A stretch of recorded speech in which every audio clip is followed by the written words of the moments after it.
El primero es el balance general. El segundo es el estado de resultados.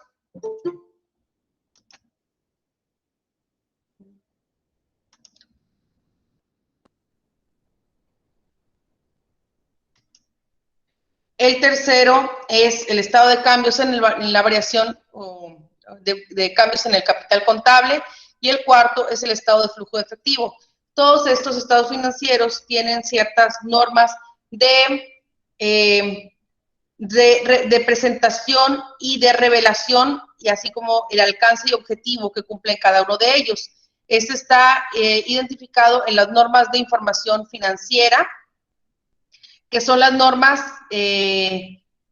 o los lineamientos o los procedimientos aplicables a la contabilidad. ¿Ok? Entonces, de acuerdo con esta norma de información financiera A5, el estado de situación financiera, o también llamado balance general, el estado de resultados integral, el estado de cambios en el capital contable y el estado de flujo de efectivo deben contener componentes o partes integrantes que permitirán que cumpla con el objetivo de informar a los diferentes usuarios, ya que deben incluir bases suficientes de información financiera susceptible de comparación de otras empresas de su mismo ramo o actividad económica, así como con ella misma en diferentes periodos de la operación. Entonces, lo que vamos a hacer es identificar cuáles son los elementos integrantes, cuál es la estructura que se identifica dentro de cada estado financiero, qué información nos presenta, y después vamos a aplicar las razones financieras, que son las herramientas que nos van a ayudar para el análisis financiero de esta información. Entonces, bueno, aquí tenemos los elementos o componentes de cada uno de estos estados financieros mencionados. Como comentaba anteriormente, estos estados financieros, como lo son el estado de resultados, el estado de situación financiera, o también llamado balance general, integra lo que son los activos, pasivos y capital, o patrimonio contable, en el caso de las entidades con propósitos no lucrativos, ¿sí? Es decir, que se integra por los elementos o las llamadas cuentas de balance, para identificar la fórmula de balance en ellos, que es el activo es igual al pasivo más el capital. Mientras que el estado de resultados integral es un estado también llamado de actividades para las empresas con fines o propósitos no lucrativos. Sí saben qué es no lucrativo, ¿verdad? Ya lo hemos mencionado anteriormente. ¿Sí saben la diferencia entre una empresa lucrativa y una no lucrativa? Sí, profe. Sí, ya lo habíamos mencionado, ¿verdad? Ok, entonces, las lucrativas tienen un capital porque está formado por el valor de las aportaciones de los accionistas, de los cuales se espera que se obtenga un rendimiento. Mientras que para las empresas no lucrativas, aunque digamos en concepto es lo mismo, es la aportación de las personas que crearon dicha empresa, no es resarcible, por lo tanto, no es un capital, sino es un valor patrimonial, es un patrimonio, ¿sí? Y bueno, aquí en la parte de los estados de resultados, o también llamado estado de actividades para las empresas no lucrativas, no lo consideramos como un estado de resultados porque no nos está generando una ganancia en sí, sino simplemente nos presenta el resultado de sus operaciones y por lo tanto se llama estado de actividades. Este contempla lo que son los ingresos, costos y gastos, la utilidad o pérdida neta y también el cambio neto en el patrimonio contable para las entidades con propósitos no lucrativos. Otros resultados integrales y también el resultado integral de financiamiento, ¿sí? Vamos a ir identificando algunos de los rubros importantes necesarios para conocer cómo se aplican y en la siguiente clase vamos a ver qué son las razones financieras, ¿sí? Que es, ahorita primeramente vamos a interpretar y conocer para las personas que no habían tenido oportunidad de conocer qué es un estado financiero, ¿sí? Y posteriormente pues vamos a hacer los análisis correspondientes a dicha información. Posteriormente vemos el estado de cambios en el capital contable.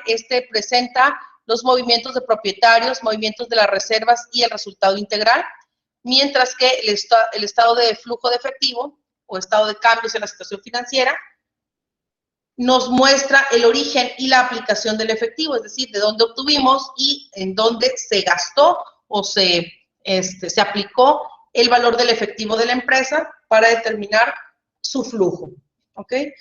Todos los estados financieros aquí mencionados tienen una estructura cuyas partes constituyentes son, bueno, pues las siguientes. Vamos a ver, por ejemplo, este es un estado de situación financiera, aquí nos presenta, es un estado comparativo.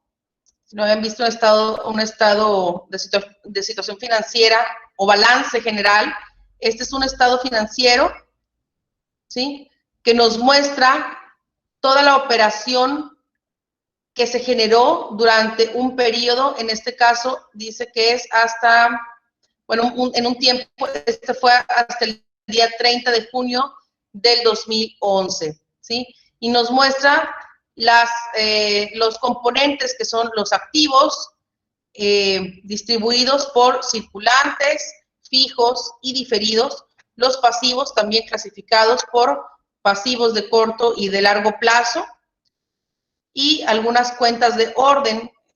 Bueno, eso no se las había mostrado, no se las he enseñado en otras ocasiones, luego les digo que son las cuentas de orden. Aquí, básicamente lo que vemos es el componente del balance, que es cómo se integran cada uno de los activos. Lo que vemos aquí es un estado comparativo, ¿sí? Vemos, por ejemplo, que tenemos al 30 de junio un valor real de las operaciones y digamos, en el mes anterior se obtuvo otros valores, ¿sí? La diferencia sería la comparación, naturalmente, la comparación, o sea, los movimientos que hubo de un mes hacia otro mes con respecto a los activos, pasivos y capital. Esto nos sirve para hacer un estado de variaciones, ¿verdad? Nos dice que, por ejemplo, hubo variaciones en las cuentas de efectivo en cheques, hubo variaciones en las cuentas de gastos por comprobar, hubo variaciones en las cuentas de otros deudores y en la de los anticipos a proveedores. Aquí estamos mostrando cómo se presentan los estados financieros. Cuando vamos a analizarlos, ¿sí?, normalmente los presentamos así de manera comparativa. Es decir, normalmente enfrentamos un año con otro, normalmente es el periodo anterior. O sea, normalmente, por ejemplo, si yo voy a hacer el análisis de los estados financieros del ejercicio 2020, yo los voy a comparar contra los resultados obtenidos en el 2019, ¿sí? Naturalmente, ¿verdad? Normalmente es lo que se hace, pero las empresas, dependiendo de su operación, dependiendo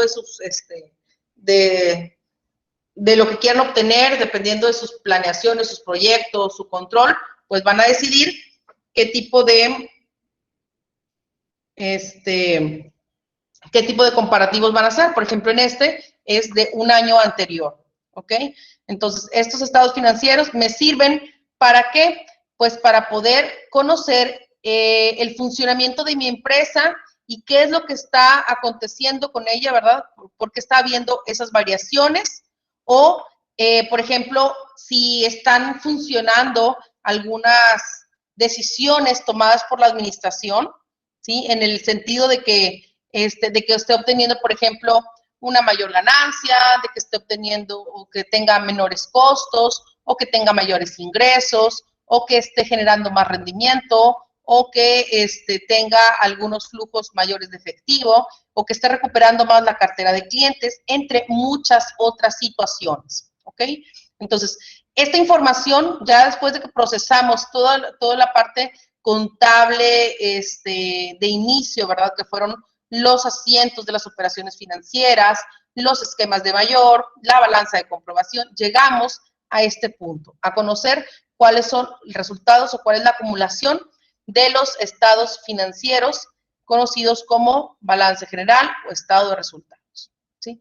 Alcance, bueno, aquí tenemos, por ejemplo, unas cuentas de orden. Estas cuentas de orden son cuentas que presentan informes internos de la empresa que no necesariamente tienen relación con los activos, pasivos y capital. Esos nada más están aquí como para presentar la información hacia los usuarios de la información financiera, ¿sí? Que identifiquen cuáles son, pues, por ejemplo, algunos otros valores que no son activos, pasivos o capital y, por lo tanto, no van a repercutir en el valor de balance. Y por último, pues tenemos las firmas de las personas que lo realizaron, autorizaron, entre otros. Entonces, ¿qué elementos vamos a encontrar en el balance general o en el estado de situación financiera? ¿Sí? Primeramente, quiero que anoten esta información. ¿Qué es un estado de situación financiera o balance general? ¿Sí? El tema es análisis de estados financieros y razones financieras.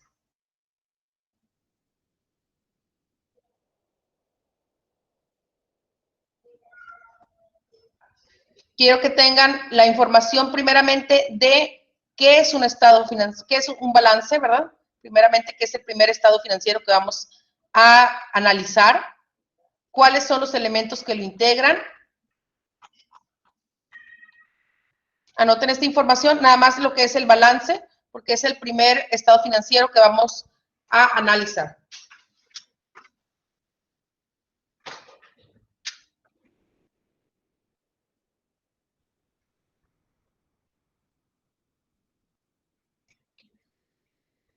Listo, maestra. Ya le tomé foto. Ok. Bueno, después vamos a pasar a esta parte que, Profe, yo sí lo quiero ¿cuáles son anotar. los elementos? Ah, bueno, ok, aquí lo dejo. Acá no es mucho, es un concepto nada más. Nada más el de situación financiera.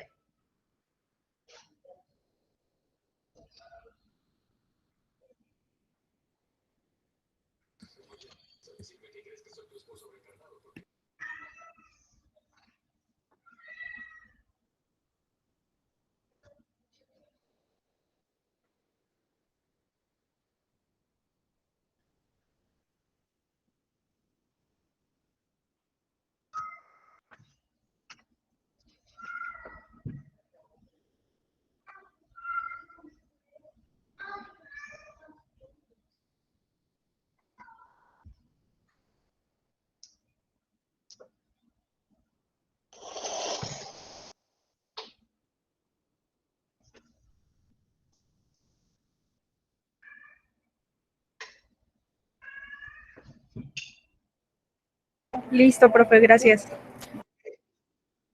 Gracias. Ok.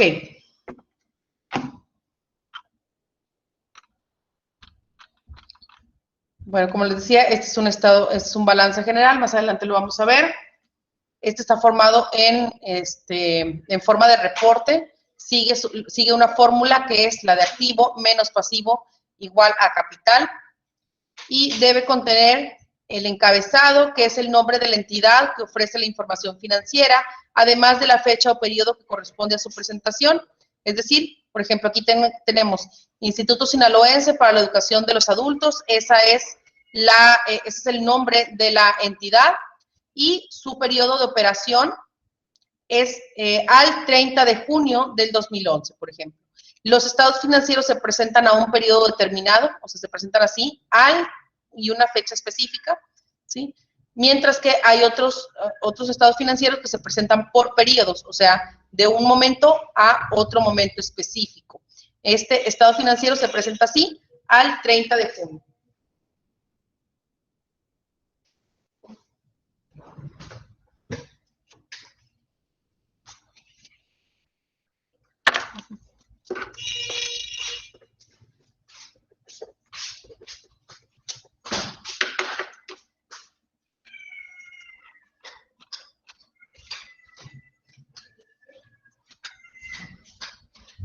Vamos a ver algunas características cualitativas. Dice, los requisitos para la presentación de los estados financieros son que básicamente deben cumplir con las características cualitativas que se señalan a continuación, con la finalidad de ser útiles para la toma de decisiones de los usuarios. Dentro de las características cualitativas son La utilidad es una característica fundamental por la cual, por ser la cualidad, de adecuarse a las necesidades comunes del usuario general, de donde parten las características cualitativas primarias, que son confiabilidad, relevancia, comprensibilidad y comparabilidad, de conformidad con lo establecido en, lo señalado en la NIF A5, que nos habla de los elementos básicos de los estados financieros. Bueno, ahorita los vamos a ver más adelante, pero quiero hablar un poquito de estas características cualitativas. ¿Qué nos indica esta información? Pues nos dice que los estados financieros deben ser preparados, ¿sí?, con ciertos elementos y ciertas normas específicas, ¿verdad?, como son las normas de información financiera, que nos dicen cómo se deben estructurar, qué es lo que deben evaluar, cuándo se debe evaluar, cómo se debe presentar la información para que estos puedan cumplir con su característica fundamental, que es la de ser útil para los usuarios generales. Esta es la principal característica que deben tener los estados financieros. Si un estado financiero no es útil a los usuarios, no se puede leer, no es comprensible, no es comparable, no es veraz o no es oportuno, entonces no está sirviendo para nada, ¿sí? No está teniendo ningún tipo de valor. ¿Por qué? Porque no me genera ninguna utilidad, ¿ok? Entonces, los estados financieros tienen una utilidad principal, no es nada más, por ejemplo, todo el proceso contable que hacíamos anteriormente, ¿sí?, que tiene como finalidad presentar estos estados financieros, ¿verdad? No vamos hasta ese punto que ya hicimos por la técnica contable para tomar decisiones. Si únicamente su información, si no verifico que sean reales, si no verifico que tengan, que cuenten con todos los elementos que deben tener, ¿sí?, entonces los estados financieros no me están sirviendo para tomar decisiones. Si los presento de manera equivocada o errónea, de igual manera las decisiones que se tomen sobre ellos obviamente van a ser erróneas o equivocadas, ¿sí? Entonces, esta característica es principal, es básica, y de ahí se desprenden algunas otras, ¿verdad?, que son la confiabilidad, es decir, que obviamente deben ser confiables, deben estar presentados de una manera, de acuerdo con las normas establecidas para verificar que realmente la información es veraz.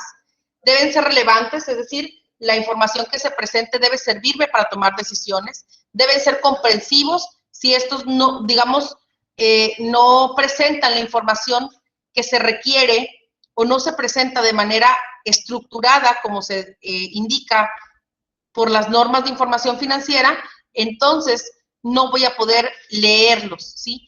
Recuerden que no todos los usuarios de la información financiera tienen, van a poder leerlos si no se presentan de manera estructurada. Por eso es que les insistimos continuamente con respecto a la estructura que debe tener la información financiera: cargos, abonos, debe haber presentación por orden o por características o por naturaleza de las cuentas o por clasificación. ¿Por qué? Porque esto nos lo marca en las normas de información financiera, ¿sí? Y esto nos va a servir, ese orden nos va a servir para que los estados financieros puedan ser comprensibles por las personas que los están leyendo, que son los usuarios generales, ¿sí? Entonces, si cualquier inversionista, cualquier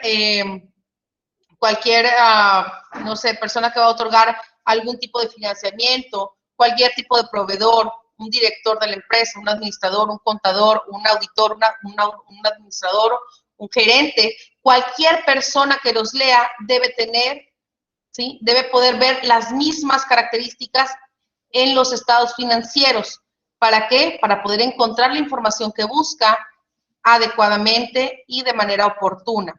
Además, dice que deben ser comparables, es decir, yo debo seguir los preceptos que enmarcan a la actividad de mi propósito financiero y debo siempre, digamos, conservar esa misma estructura.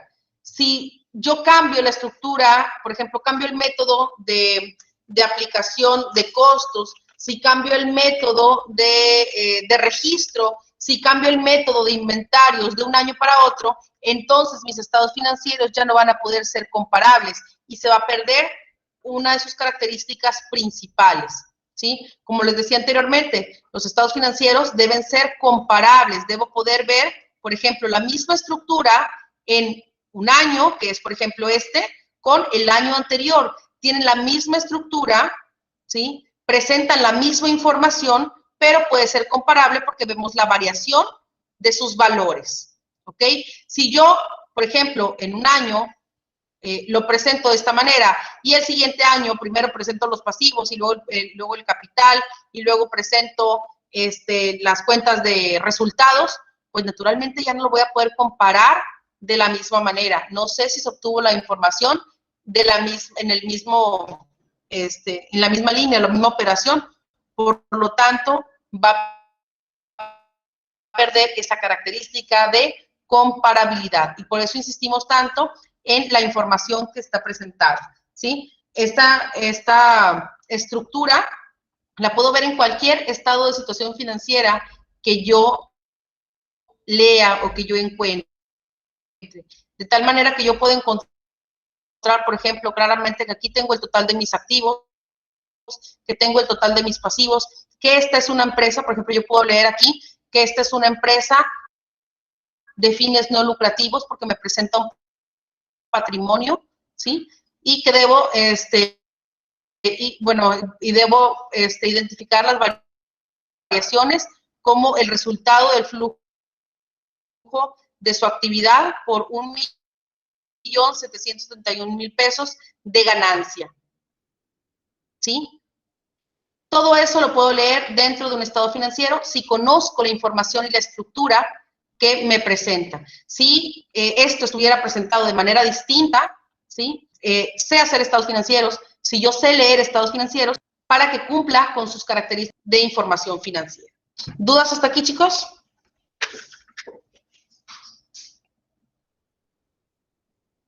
Todo bien. ¿Todo bien? Bueno. Ok, aquí nada más para que sepamos por qué razón los presentamos de tal o cual manera, ¿verdad? Porque insistimos tanto en qué elementos tiene y cómo se estructura, porque es para que puedan cumplir con su objetivo principal, ¿sí?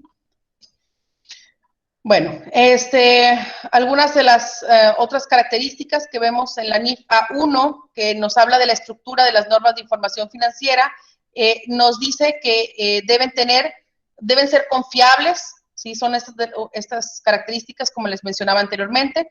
Debe ser confiable, es decir, a la que se encuentran asociadas con características secundarias, que era, si esta característica me va a decir si es veraz, representativo, objetivo, verificable y que presente información suficiente.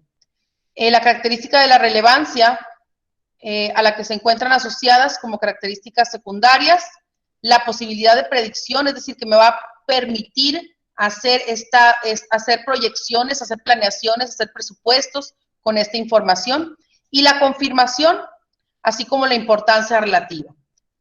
Comprensibles, pues ya les mencioné anteriormente cuál es esta característica, y comparable también.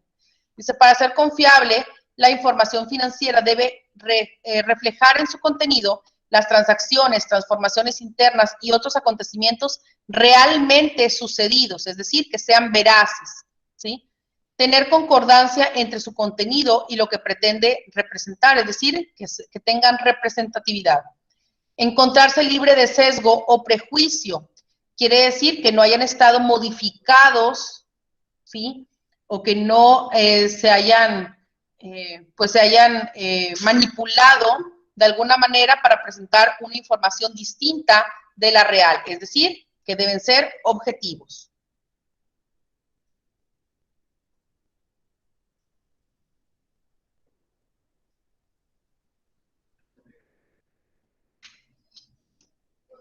y que pueden validarse, es decir, que se pueden comprobar a través de cálculos aritméticos, a través de comprobación documental, a través de las operaciones de análisis de cuentas, a través de las operaciones de cruce de cuentas, entre otros procedimientos que nos indican que estas pueden ser verificables en cualquier momento. Y contener toda aquella información que ejerza influencia en la toma de decisiones de los usuarios generales, es decir, que presenten información suficiente para la toma de decisiones. La relevancia se da cuando la información financiera influye en la toma de decisiones económicas de quienes la utilizan. Debe servir de base en la elaboración de predicciones y de su confirmación. Es la posibilidad de predicción y de confirmación y mostrar los aspectos más significativos de la entidad reconocidos contablemente, es decir, que tengan importancia relativa. Y bueno, pues estas características ya las mencioné también anteriormente. La comprensibilidad se da cuando la información proporcionada en los estados financieros facilita su entendimiento al usuario general y es comparable porque es consistente, ¿verdad?, con respecto a las características que presenta. Se deben analizar las diferencias y similitudes con la información de la misma entidad con otras entidades a lo largo del tiempo. Y bueno, aquí tenemos el primero de los estados financieros que les comentaba, que vamos a ver, es el estado de situación financiera o también llamado balance general, ¿sí? Es el estado que presenta la información acerca de los recursos y obligaciones de un ente económico a una fecha determinada. Esto quiere decir que nos presenta todos los recursos, es decir, todas las cuentas del activo y las obligaciones, es decir, todas las cuentas del pasivo, ¿sí? Del ente económico, la entidad o la empresa, a una fecha determinada, presentando los primeros de acuerdo a su disponibilidad y los segundos de acuerdo a su exigibilidad.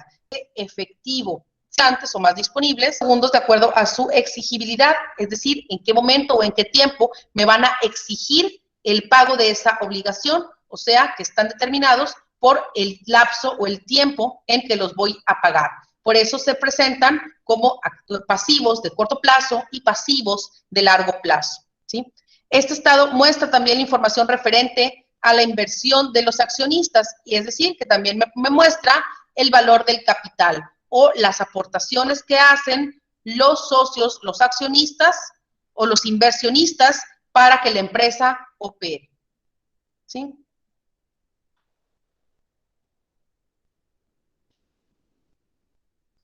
Bueno, ya habíamos mencionado los elementos que lo constituyen. Son un encabezado que inicia con el nombre de la empresa, también la fecha a la que están presentados y el nombre del estado financiero que estoy presentando.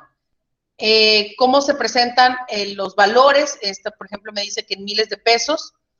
Puedo poner, por ejemplo, en miles de pesos, en millones de pesos, en moneda nacional, o depende de cómo esté presentando dicho estado financiero para que tenga todas las características que debo conocer antes de aplicarlo, ¿sí? Nos muestra todas las notas correspondientes a los activos, pasivos y capital, y por último nos muestra también las firmas de los responsables de esta información. Acerca de los recursos y fuentes de recursos son el activo, el pasivo y el capital contable. Los elementos que constituyen el balance general son los activos, pasivos y el capital o patrimonio contable, ¿ok? Entonces, estos son los elementos que intervienen, ya los anotaron hace un momento, que intervienen en el balance general. Los activos del lado derecho presentados en forma de cuenta, los activos del lado izquierdo en el debe, y los pasivos y capital del lado derecho en el haber por su naturaleza acreedora. Dice, enseguida se explican algunos diversos conceptos relativos al balance general, conforme lo indica la NIF A5. Y bueno, vemos otra vez a qué se refieren estos conceptos o estos rubros que ya hemos mencionado en muchas ocasiones, pero que a veces no los... Profe dijo que el haber debe ir en los pasivos, ¿verdad? ¿Perdón? ¿Haber va con los pasivos? No, el haber nada más es del lado derecho de la cuenta, es los que son de naturaleza acreedora, ¿sí? O sea, los pasivos son de naturaleza acreedora, van el haber naturalmente, ¿sí? Bien, gracias. Sí, normalmente se presentan del lado derecho para aumentarse, pero también pueden ir del lado izquierdo cuando se están disminuyendo. Aquí la presentación es de acuerdo con la fórmula de balance. Los activos en el debe, los pasivos y capital en el haber. Esa es una presentación en forma de cuenta, por eso se presenta así de esa manera.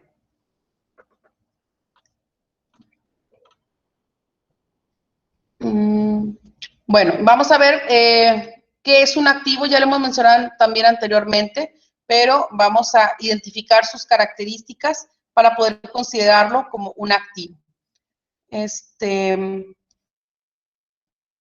Jimena, ¿me ayudas por favor a leer ese recuadro?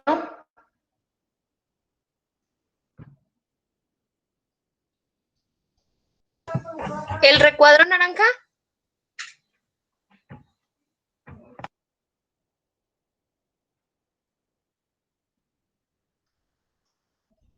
¿Está? Diana. Ahora, Jimena. Sí, por favor. Profe. Ah, dije, no me escucho.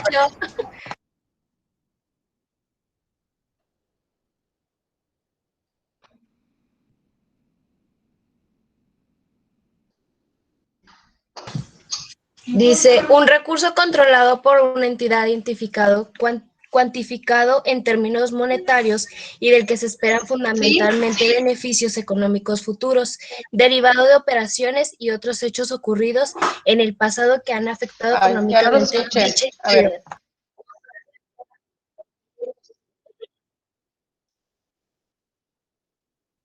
Ok. Es un recurso controlado. Vamos a identificar cuáles son esas características de esta definición. Es controlado por la entidad, es decir, que es propiedad de la empresa. Dice, todo activo es de una entidad económica determinada, por lo que no puede pertenecer simultáneamente a otra entidad. Entonces, si es un recurso controlado por la entidad, significa que tiene su posesión, es decir, que es de su pertenencia.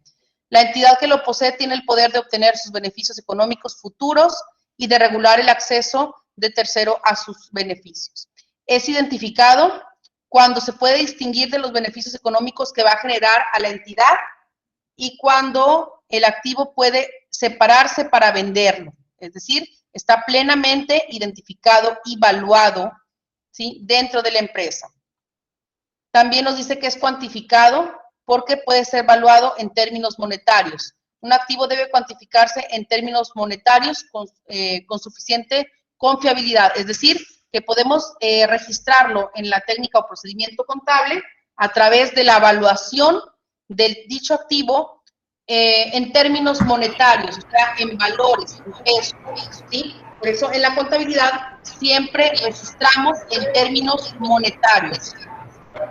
Y además nos dice del que se esperan beneficios futuros económicos, ¿sí? Es decir, que nos va a representar un beneficio potencial. Quiere decir que nos va a traer beneficios posteriores, ya sea a través de la venta o de la obtención de otros activos.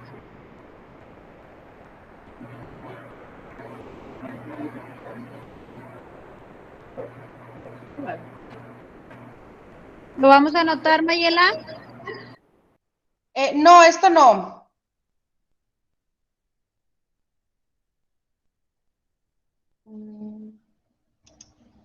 No, esto no. Eso se lo voy a pasar nada más. Quiero que tengan lo más representativo, porque esto sí está un poquito más extenso.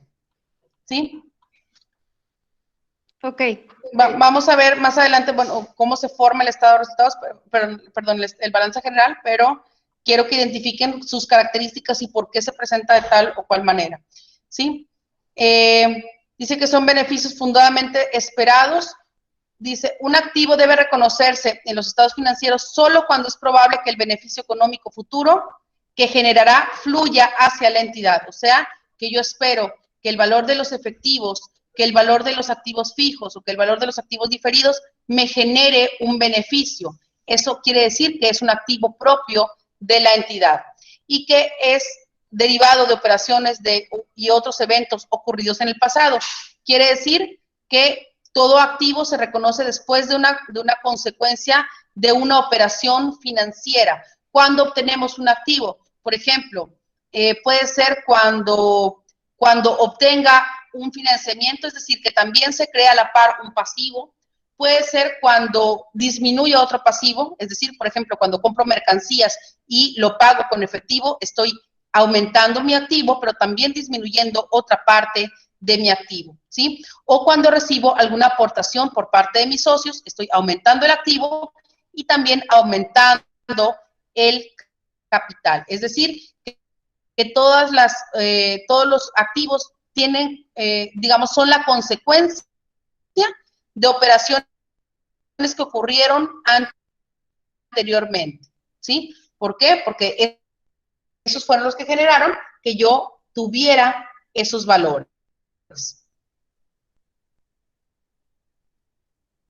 Tipos de activos, tenemos lo que son los efectivos equivalentes de efectivo, como son todos lo que se refiere como a caja y bancos. Inversiones temporales son efectivo y equivalentes de efectivos, de los cuales voy a obtener el dinero más disponible, ¿sí? Por eso son los primeros que se clasifican dentro de los activos. Después tengo los derechos a recibir efectivo y equivalentes. Por ejemplo, los documentos por cobrar se van a convertir en efectivo una vez me hagan el pago de estos valores, ¿sí? Del derecho de recibir bienes o servicios, por ejemplo, los anticipos a proveedores, ¿sí? Cuando yo doy un anticipo a proveedor, quiere decir que yo estoy entregando un valor del cual todavía no tengo un beneficio, pero estoy esperando recibir ya sea un bien o un servicio.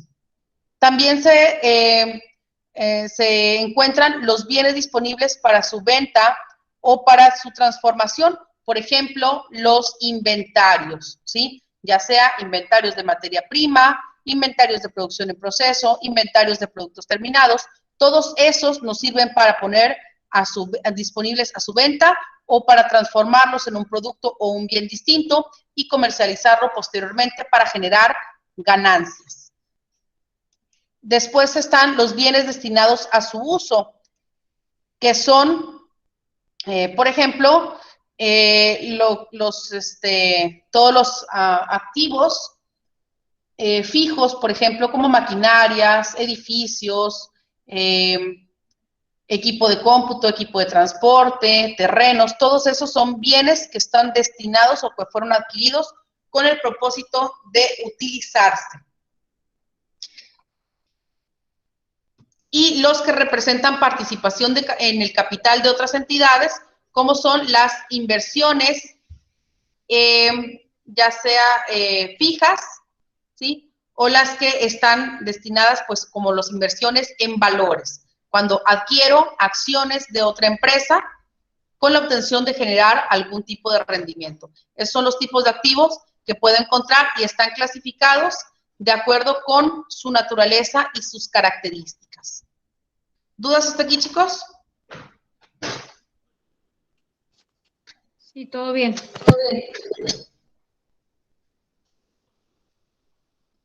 Consideraciones adicionales, dice, no todos los activos se adquieren generando un costo. Existen, por ejemplo, algunos que son resultado de una donación, adquisición de algún título gratuito o que al cumplir con la definición de activo se reconocen como tales.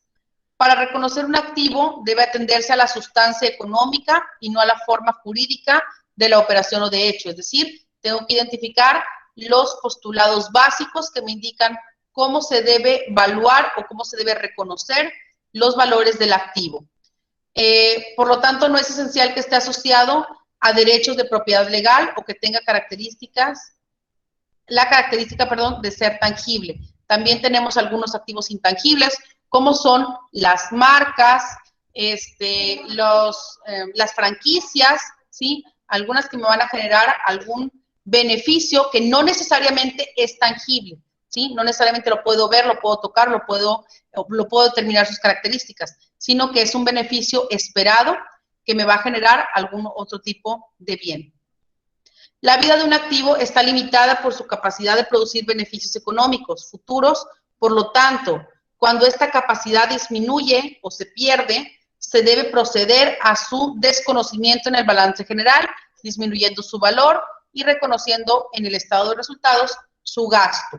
Por ejemplo, lo que hacíamos, bueno, anteriormente también, como siempre les digo, lo podemos interpretar también con base en lo que vimos en matemáticas. Por ejemplo, las depreciaciones, los activos que disminuyen su valor por el paso del tiempo o su utilidad, ¿sí? Dice que se debe reconocer su valor disminuido en el balance general, es decir, se tiene que activo y además se debe reconocer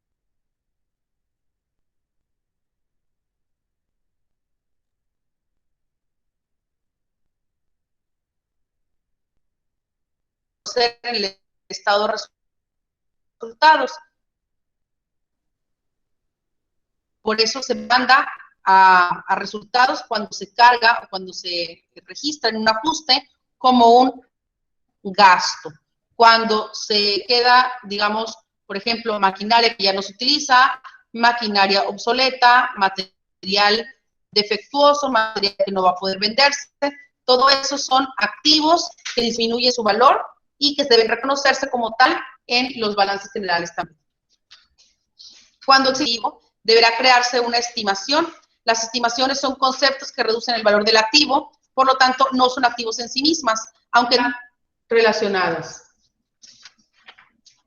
Bueno, aquí nos viene, ejemplo de estas son las estimaciones para cuentas incobrables, y la obsolescencia de inventarios.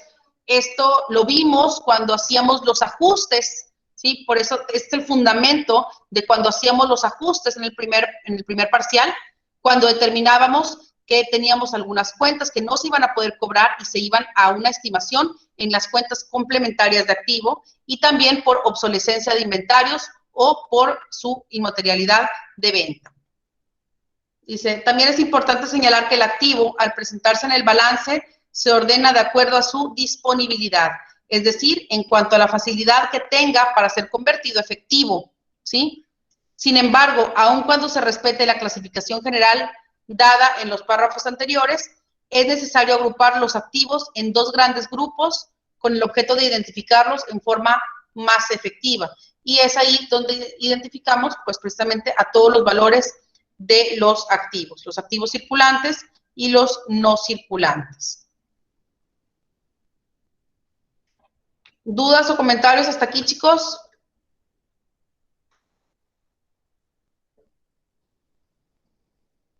Prácticamente estoy hablando únicamente de los elementos que integran el balance general y lo que representa para este estado de resultados los valores del activo. ¿Por qué es importante conocer esto? Para conocer su momento de evaluación, su momento de reconocimiento y de determinación monetaria y cómo se presentan, eso es lo que nos indica también las normas de información financiera, cómo se presentan dentro de los estados financieros, ¿sí? Bueno, aquí ya habíamos mencionado que se clasifican en circulantes o no circulantes. Estos representan efectivos, derechos a recibir efectivo, derechos de recibir bienes o servicios, y los bienes destinados para su venta o transformación, que son llamados los circulantes, como lo tienen en su catálogo de cuentas. Ese es el fundamento. Todo esto que tenemos, o la información que se ha visto anteriormente, es con fundamento en ciertas normas y reglas que tenemos en la contabilidad, es decir, tampoco son, digamos, no son reglas aleatorias, sino que nos están determinadas así para poder presentar información financiera con las características que esperamos obtener. Dice, los bienes destinados, los no circulantes son los bienes destinados para su uso o construcción y posterior uso, y los que representan participación en el capital de otras entidades. Esta clasificación no es aleatoria, ya que representa que de la misma forma la disponibilidad de activos y la facilidad para convertirlos en efectivo. En el caso de las estimaciones contables, estas se presentarán debajo del activo al que se relacionan, catalogándolas indistintamente como circulantes o no circulantes, según sea el caso. Y bueno, vamos a ver qué más nos presenta. Tenemos aquí algunas de las cuentas principales que manejamos para los activos de corto plazo, ¿sí? Son las cuentas de efectivo y valores, clientes, documentos por cobrar, IVA acreditable, deudores diversos, inventarios, anticipo de impuestos, primas de seguros y otros pagos por anticipado. Todos estos son, digamos, las cuentas más representativas, las más utilizables dentro de cualquier tipo de empresa y pues representan lo que lo que tenemos como efectivo y lo que se va a convertir a efectivo. Y tenemos también la clasificación de los activos no circulantes, que son llamados también activos de largo plazo, como lo son los inmuebles, la maquinaria y el equipo, que son todos los bienes muebles e inmuebles que el ente económico adquiere con el objeto de poder realizar sus actividades, que ya lo hemos mencionado anteriormente, son todos los, todas las maquinaria, terrenos, equipos, etcétera, entre otros, ¿sí? Y los intangibles, dice, son bienes sin sustancia física que se utilizan para la producción o operación normal del ente económico. Por ejemplo, las patentes, las marcas, los gastos intangibles, pero me generan también beneficios posteriores. Lo que son los pasivos. Norma, ya para terminar, ¿me ayudas por favor nada más qué son las cuentas de los, qué son los pasivos? Y vamos ahorita a ver cuáles son sus cuentas principales.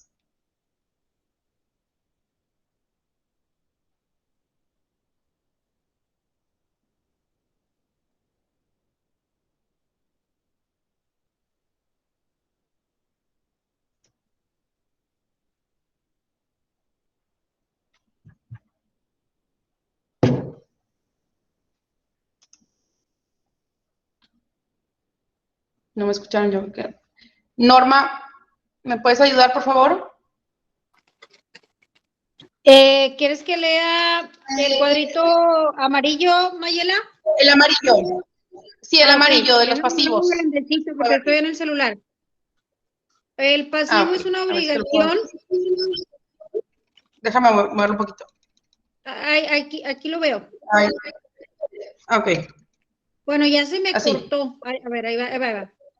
El pasivo es una obligación presente en la entidad, virtualmente ineludible, identificada, cuantificada en términos monetarios y que representa una disminución futura de beneficios económicos derivados de operaciones y otros eventos ocurridos en el pasado que han afectado económicamente a dicha entidad. Ok, gracias. Entonces, sabemos que los pasivos son las obligaciones, son obligaciones presentes porque están, porque en este momento, ¿verdad? Las debemos, virtualmente ineludibles porque van a tener que ser pagadas, identificadas y cuantificadas en términos monetarios, ya están registradas dentro de la contabilidad en sus valores monetarios y que representan una disminución futura de beneficios económicos porque vamos a tener que pagarlas, disminuyendo el valor de nuestros activos, y que también son derivadas de operaciones y otros eventos ocurridos en el pasado que han afectado económicamente a la entidad. Es decir, que también derivan de operaciones financieras. Por ejemplo, una compra a crédito me va a generar un pasivo, ¿sí? Cualquier operación financiera que realice que me vaya a generar una disminución futura de beneficios es considerada una obligación o pasivo. Y bueno, dentro de estas, pues son las características que les mencioné. Vamos a ver nada más. De acuerdo con su naturaleza, los pasivos de una entidad pueden ser de diferentes tipos, pueden ser de obligaciones de transferir efectivo o equivalentes. Por ejemplo, cuando estoy hablando de los proveedores, los acreedores o documentos por pagar, en el cual me estoy obligando a hacer un pago en efectivo o equivalentes de efectivo. Las obligaciones de transferir bienes o servicios, por ejemplo, cuando tengo un anticipo de clientes, es decir, cuando tengo una obligación de presentarle o de pagarle a un cliente o otorgarle un bien o un servicio que quedó pactada en un contrato, y las obligaciones de transferir instrumentos financieros emitidos por la propia entidad, como son las obligaciones con los accionistas. Para reconocer un pasivo debe atenderse a su sustancia económica y no a la forma jurídica de hecho. En ocasiones no queda claro si el acaecimiento pasado ha dado lugar a una obligación presente. En estos casos, y después de tomar en cuenta toda la evidencia disponible, debe reconocerse contablemente un pasivo cuando sea probable su existencia. Es decir, no necesariamente que esté confirmado, pero que sea probable de que nos va a generar una disminución de activo en el futuro. Por ejemplo, cuando tenemos una demanda en nuestra contra, digamos que, por ejemplo, por un trabajador, por despido injustificado, y que tengamos posibilidades de perder el caso, entonces virtualmente estaremos registrando un pasivo, ¿sí? Un pasivo contingente, es decir, un pasivo por una situación que aún no sé si va a acontecer o no, pero que posteriormente me puede generar una disminución de mis activos, ¿sí? Entonces, puede ser también una obligación contingente solo por la ocurrencia, es decir, que únicamente cuando conozca el hecho o el valor al cual me estoy haciendo acreedor, entonces voy a poder confirmarla y ya va a ser un pasivo presente o una obligación presente. Y bueno, pues estas son las características de los pasivos, y esto es importante para que sepamos todo el contenido de la información que nos presentan estos estados financieros y lo que podemos interpretar a partir del conocimiento de cada una de estas cuentas, ¿sí? ¿Dudas, chicos? ¿Comentarios? Todo bien, Mayela. Es como un repaso de lo que ya habíamos visto y todo bien. Bueno, ok. Entonces, nos vemos la próxima semana y pues es todo por hoy.